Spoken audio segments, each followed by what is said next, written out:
All right, guys, so the Sgraffito technique that I'm going to be practicing on these pieces is actually going to be really subtle.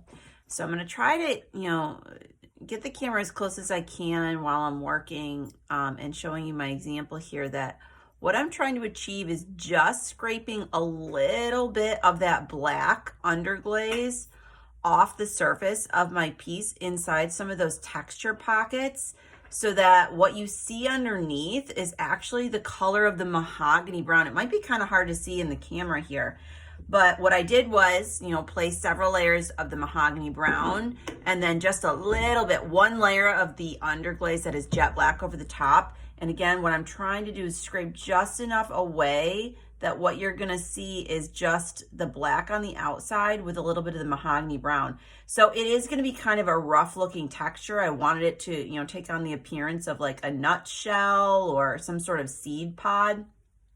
The great thing about working with underglazes is as I'm doing this Sgraffito technique, let's say I'm trying to carve and I carve too far, right? And you're like, oh my goodness, I didn't want to take that much away. And now I can see the color of the clay underneath. You can always go back with a little bit more of your underglaze and patch that area.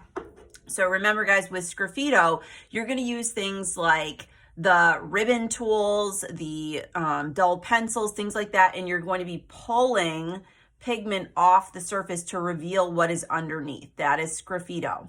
So I'm gonna keep working on my example here. I'm going to be doing this texture with very, very light, slight Sgraffito on the whole exterior of all three of my pieces.